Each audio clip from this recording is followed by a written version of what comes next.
Hi mga ka-queens! It's a fabulous day! At last, nakabisita din ang one of our close friends. Of course, si Dior. Hindi naman siya halatang excited. O, diba? How much is the doggy in the window?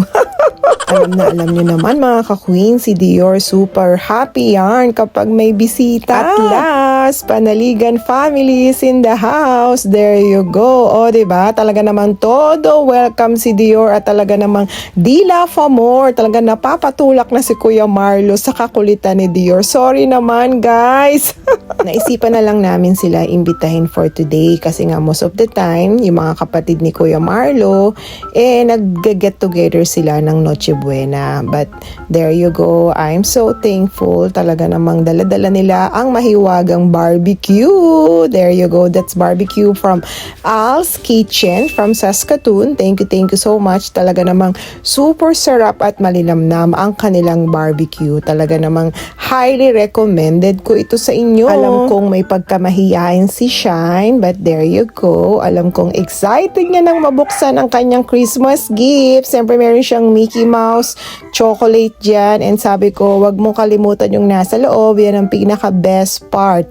There you go. O, diba? Ang kanyang Little Pony cellphone holder. O, diba? Narinig nyo naman sa background si Dior. Tahol ng tahol dito. Nakakatuwa naman si Kuya Marlo and si Dada Clarence. Talaga namang feel ang araw na Kapaskuhan. Red is the color of the day. Pati si Dior. And of course, mga ka-queens, makakalimutan ba namin ang group picture? Of course not. Big time talaga to si Kuya Marlo. Thank you so much for the gift, Kuya Marlo. Alam ko magugustuhan niya ni Dada Clarence for sure. Ang taray talaga mga ka-queens ni Dada Clarence. Dalawa-dalawang regalo from Panaligan family. Huwag niyo sabihin Ate Louie na ito ay mga peanuts brittles. There you go. O, diba? Ang taray. Siyempre, love ni Dada Clarence ang color white. Perfectly matchy-matchy yan sa kanyang mga OOTD kapag nagti-TikTok kami. Thank you so much, Panaligan family. Perfect fit talaga yan kasi size large yan. At gusto niya yung mga ganyang mga print ng kanyang t-shirt. Thank you so much for your thoughtful ways this Christmas time. We love you all. There you go. Ayan, si Dada Clarence hindi niya na alam kung paano buksan. O, diba? There you go. Thank you so much, Ate Louie. Talagang alam na alam mo ang size ni Dada Clarence. Of course, dahil ako na-excited akong buksan ang aking regalo para daw ito sa aking business. Siyempre naman agad-agad kong binuksan at bigla akong natatawa kay Dada Clarence sa pag-film niya sa akin. There you go. Kailangan ko to sa aking business prosperity. Thank you so much. And of course, peachy orange color of the year of 2024. Thank you so much, Ate Louie, Mama Chup Chup.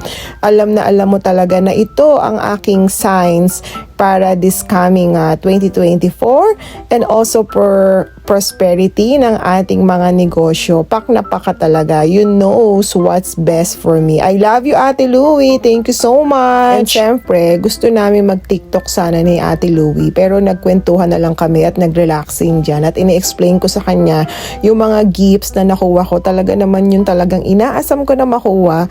Talaga namang binibigay talaga kasi gustong-gusto ko talaga yung mga set ng vanilla flavor, especially kapag nagbabubble bath ako sa bathtub. There you go.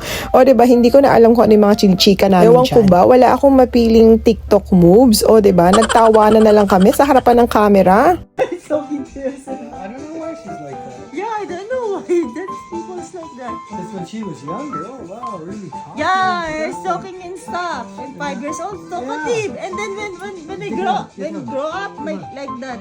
Dahil napakabilis ng oras kapag talagang happy ka na nakakasama mo yung mga loved ones mo sa buhay. There you go. It's time to go dahil may pasok pa to si Kuya Marlo ng 6 a.m. for tomorrow.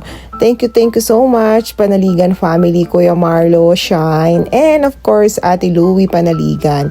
And siya nga pala mga ka-queen, she is the one of the founder ng kanilang Good Mind Peanuts, ang homemade peanuts nila. They are located in Saskatoon. Ayan, kung gusto nyo maging reseller, kontakin nyo lang sila. And they gonna give you a good deal for the prices, especially yung mga ka-office mate nyo sa trabaho. You can able to sell stock ng kanilang great peanuts at talaga namang super crunchy and highly recommended. Thank you so much, Panaligan family. I really appreciate your time na nakapasyal kayo dito sa farm. Hanggang sa muli, I love you all and thank you so much for the food, especially ang inyong thoughtful gifts for us, Dada Clarence and for Dior. I love you all and have a safe trip back There you home. go. Si Dada Clarence sabi niya sa akin, Lab, picturean mo naman ako dito sa harapan ng aking real Christmas tree. Oh, diba? Siyempre punta muna tayo dito sa kanyang pinaka-area ng tambayan niya every time kasi mas gusto niya ditong magtambay-tambay sa kanyang maliit na cabin dito sa dulo. O, diba? Lakad-lakad muna tayo. Medyo okay naman ang panahon for today. Yun nga lang, bawal lang lampa. Baka maurango dyan sa paglalakad. Ngayon lang talaga ako mga ka-queens nakapasok dito sa area na pinagtatambayan ni Dada Clarence. At last, ang ganda pala. There you go mga ka-queens. That's for everything today. Thank you so much for tuning in and always stay fabulous. A blessed Merry Christmas and a Happy New Year. Stay tuned into our next video. Mwah!